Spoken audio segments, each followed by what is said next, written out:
బయలువెడలి సముద్ర తీరమున నిలిచెను. అంటే సముద్రం అంటే దేనికి సాదృశ్యము? ప్రజలకి.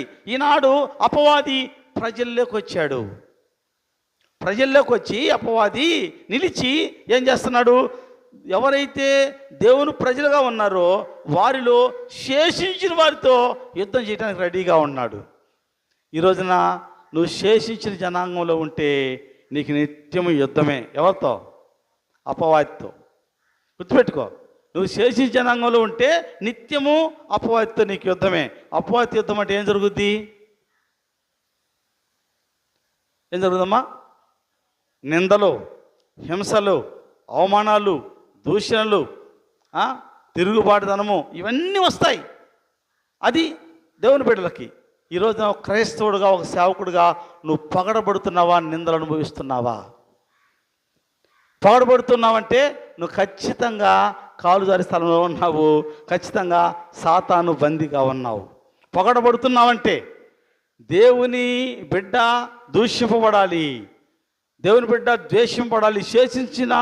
శేషించిన సంఘంలో ఉంటే, శేషించిన ఆ గుంపులను ఉంటే ఖచ్చితంగా నీకు నిందలు రావాలి, అవమానాలు రావాలి, హింసలు రావాలి, వ్యాధులు రావాలి, శోధనలు రావాలి. అది నిజమైన క్రైస్తవ జీవితం అంటే. ఈ రోజున వాక్యం వింటున్న నా ప్రియమైన దేవుని బిడ్డలారా, నీవే గుంపులో ఉన్నావో ప్రయత్నం చేసుకో. చివరి దినాల్లో దేవుని ప్రజలు కలిగేటువంటి విషయాలు ఇవి. ఇంకో మాట చూద్దాం.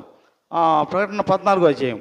దేవుని బిడ్డలు ఏం చేస్తారు? ఒకటేమో హింస పొందుతారు, శేషించిన వారితో అపవాది యుద్ధం చేస్తాడు, యుద్ధాలు కలుగుతూ ఉంటాయి దేవుని బిడ్డలకి. రెండవ మాట అదే ప్రకటన 14వ అధ్యాయము 7వ వచనం.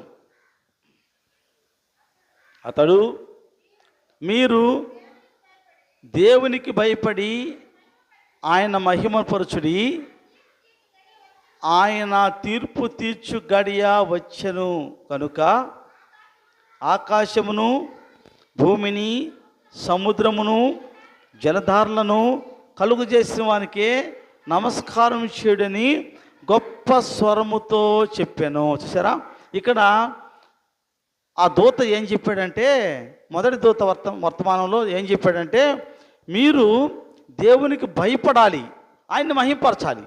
దేవుని భయపడమంటే అర్థం ఏంటి? మాట వినకుండా నువ్వు భయపడ్డాను అంటే అది కరెక్ట్ కాదు. మా అమ్మ మా నాన్నకు నేను భయపడతానంటే అర్థం ఏంటి? మా అమ్మ మా నాన్న మాట నేను వింటాను. మాట వినేవాళ్ళు భయపడినట్టు, మాట విన్నవాళ్ళు భయపడినట్టు, అంతే కదా. తల్లిదండ్రులు భయపడే వాళ్ళు ఏం చేస్తారు?